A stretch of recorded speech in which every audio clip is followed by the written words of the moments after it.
کھڑا ہو گیا, بولے کنستر اٹھا. اس نے اٹھا لیا, کہا میرے گھر لے چل, لے گیا.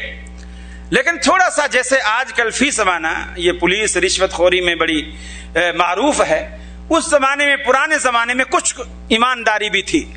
اس نے کہا یار بیچارہ کنستر وہاں سے اٹھا کر یہاں تک لایا ہے, سستا زمانہ تھا. اس نے مزدوری کے طور پر ایک چونی, جو روپے کا چوتھا حصہ ہوتا ہے, وہ ایک چونی اس نے مزدوری کے طور پر دے دی.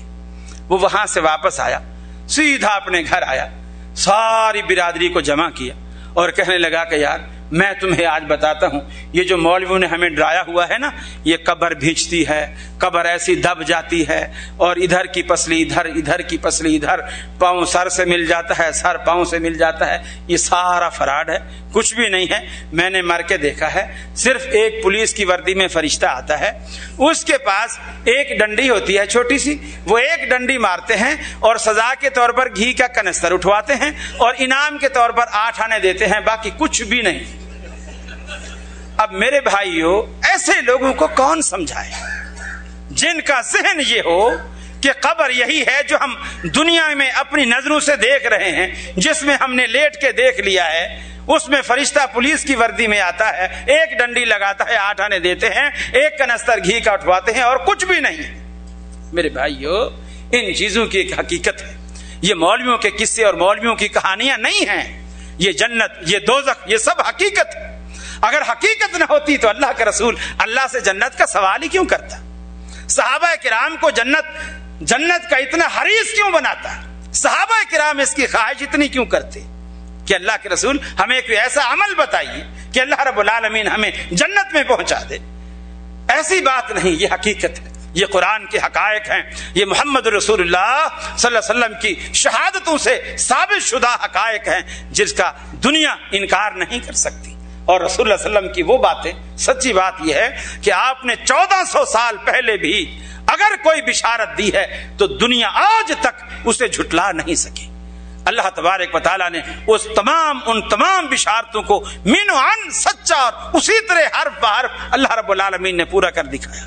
میرے بھائیوں, اللہ تبارک و تعالیٰ کے رسول کی بتائی ہوئی یہ باتیں ہیں. قرآن مجید اللہ کے رسول کا دیا ہوا ہے, احادیث اللہ کے رسول کی دی ہوئی ہے. ان باتوں پر آپ یقین کیجیے. یہ مولویوں کے قصے نہیں ہیں, یہ مولویوں کی کہانیاں نہیں ہیں. ان باتوں پر آپ یقین کیجیے. اور اللہ رب العالمین نے یہ جو دین کے لٹیرے, دین کے فراڈی, نام نہاد جو دین کو بدل دیتے ہیں اپنی خواہشات کے پردے میں اور پھر لوگوں کو دین بنا کر پیش کرتے ہیں, ان لٹیروں کو سمجھیے اور اپنے دین کو پہچانیے, اپنے مشفق ہمدرد خیر خواہ کو پہچانیے اور اپنے مخالف اور اپنے دشمن کو بھی پہچانیے. ورنہ تو شیطان یہی کہتا ہے میں ہی تمہارا سب سے بڑا خیر خواہ. آدم علیہ السلام سے بھی اس نے یہی جا کے کہا تھا میں تیرا خیر خواہ ہوں, یہ جو جس چیز سے تمہیں منع کیا گیا اسے کھا لے, تیرے کو نہیں پتا اگر اسے کھائے گا تو ہمیشہ جنت میں رہے گا, اسے کھا کے تو دیکھ. وہ یہی دھوکے دیتا ہے. میرے بھائیوں, آخرت کی فکر کیجئے. ابھی تیاری کا مضمون میں سمجھتا ہوں میں اسے نبھا نہیں سکا ہوں, بالکل ادھورا رہ گیا ہے. ابھی تک تو میں فکر میں ہی اٹکا ہوا. اس کے بعد نمبر آتا ہے تیاری کا. جب آدمی کو یہ فکر دامنگیر ہو جاتی ہے, یہ فکر لگ جاتی ہے, تو پھر اس کی تیاری بھی ضروری ہوتی ہے. اس تیاری میں آپ نے کیا کرنا ہے؟ سب سے پہلے اللہ کو راضی رکھنے کا ایک مقصد بنا لیں. اور پھر اللہ رب العالمین راضی کیسے ہوگا یہ آپ محمد رسول اللہ صلی اللہ علیہ وسلم سے پوچھئے کہ میں اللہ کو راضی رکھنا چاہتا ہوں, اللہ کیسے راضی ہوگا؟ پھر جو طریقہ, اس لیے کہ صحیح راستہ وہی بتلائے گا. اب جدے میں نیا آیا ہوں, مجھے یہاں کی شاہراہوں کا, یہاں کی روڈوں کا, یہاں کی جگہوں کا, یہاں کے محطات کا مجھے کچھ پتہ نہیں ہے. فلاں اڈا کدھر ہے, فلاں راستہ کدھر ہے, لوگ جہاں لے جاتے ہیں میں چلا جاتا ہوں, مجھے پتہ ہی نہیں ہے کہ کون سی جگہ کس طرف ہے. اب مجھ سے اگر کوئی روڈ پر کھڑا ہوا مجھ سے آ کر کے پوچھے کہ صاحب آپ یہ بتائیے میں فلانی جگہ جانا چاہتا ہوں, کس نمبر بس پہ بیٹھوں یا کس گلی سے یوں موڑوں, مجھے کیا پتا؟ صحیح راستہ ہمیشہ وہی بتائے گا جو خود صحیح راستے پر ہو, جس کو خود راستے کا پتہ ہو. آج آج محمد رسول اللہ صلی اللہ علیہ وسلم سے راستہ پوچھنے کی شرط ہمارے اسٹیجوں پر اس لیے لگائی جاتی ہے کہ قرآن مجید یہ گواہی دیتا ہے یاسین والقرآن الحکیم انک لمن المرسلین علی صراط مستقیم. اے محمد صلی اللہ علیہ وسلم، اللہ نے قسم کھا کر کے کہا کہ آپ انبیاء میں سے ہیں اور آپ ہی صراط مستقیم پر ہیں. اب آپ جب صراط مستقیم پر ہیں تو آپ سے پوچھئے صراط مستقیم کون سا ہے؟ صحیح راستہ اس سے پوچھئے جو خود صحیح راستے پر ہو، اور جو خود ہی بھٹکا ہوا ہو اس سے آپ صحیح راستہ کیا پوچھیں؟ میرے بھائیوں، میں بالکل ایک پتے کی بات آپ کو بتا کر، چونکہ میرے صرف 2-3 منٹ رہتے ہیں، میں بات کو ختم کرتا ہوں.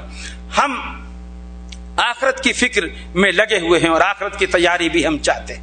ہر بندہ جس بھی مکتبہ فکر کا ہے، چاہے وہ یہاں ہاتھ باندھتا ہے، یہاں باندھتا ہے، چھوڑتا ہے، اس کا مقصد یہی ہے کہ میری آخرت سنور جائے. اگرچہ اس نے آخرت سنوارنے کے طریقے اپنے اپنے اختیار کیے ہوئے ہیں اور مختلف اختیار کیے ہوئے ہیں، لیکن اس کا مقصد تو یہی ہے نا.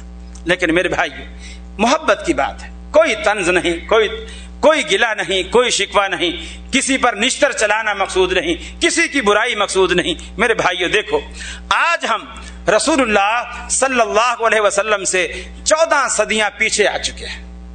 اللہ کے رسول ہم سے 14 صدیاں پیچھے، ہم ان سے اتنا آگے، ہمارے درمیان 14 صدیوں کا بیچ میں فاصلہ ہے.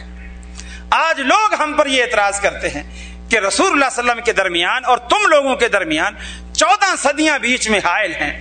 اس زمانے میں کیا حالات تھے، کیا واقعات تھے، کیا ماحول تھا، تم لوگوں کو تو پتہ ہی نہیں.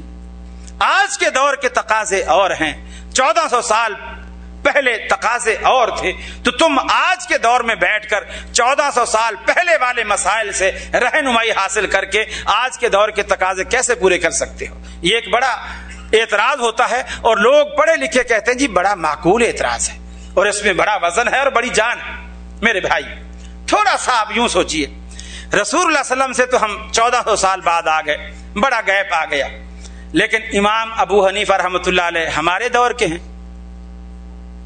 میں آپ سے پوچھتا ہوں، امام ابو حنیفہ رحمۃ اللہ علیہ، امام مالک رحمۃ اللہ علیہ، امام شافعی رحمۃ اللہ علیہ، امام احمد بن حنبل رحمۃ اللہ علیہ، امام جعفر صادق رحمۃ اللہ علیہ، وہ ہمارے دور کے ہیں. کیا خیال ہے؟ وہ بھی تو پیچھے کے دور کے ہیں نا. اس دور کے بھی تو تقاضے اور تھے اور آج کے دور کے تقاضے اور ہیں. ہاں، یہ فرق آپ یوں کر لیجئے کہ رسول اللہ صلی اللہ علیہ وسلم ہم سے 1400 سال پیچھے ہیں اور امام ابو حنیفہ رحمۃ اللہ علیہ ہم سے 1300 سال پیچھے ہیں. چلو 1 صدی کا آپ فاصلہ کم کر لیں. وہ 1 صدی کا فاصلہ جب آپ کم کرتے ہیں تو میرے بھائیو، ہم ابو حنیفہ رحمۃ اللہ علیہ سے مسئلہ لینے کے لیے 13 صدیوں کا سفر کرتے ہیں. 13 صدیوں کا، 13 صدیاں ہم پیچھے جاتے ہیں. امام صاحب سے مسئلہ اخذ کرنے کے لیے ہمیں 13 صدیوں کا سفر کرنا پڑتا ہے. اور جب آپ کوفے تک پہنچ گئے تو باقی کوفے سے مدینے تک پہنچنے کا اب فاصلہ کتنا رہ گیا؟ 1 صدی کا.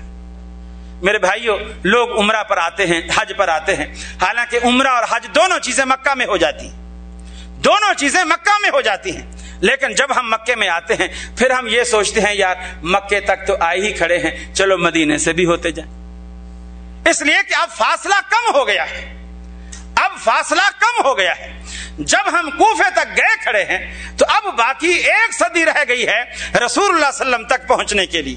جب امام ابو حنیفہ رحمۃ اللہ علیہ کی عظمت، ان کی فقاہت، ان کی حکمت، ان کا علم اور مرتبہ اس قابل ہے کہ ان کے لیے 13 صدیوں کا سفر کر سکتے ہیں، تو کیا رسول اللہ صلی اللہ علیہ وسلم کی عظمت، آپ کا علم، آپ کا مرتبہ، آپ کی حکمت اس قابل بھی آپ نہیں سمجھتے کہ ان کے لیے مزید 1 صدی کا سفر طے کر لیں؟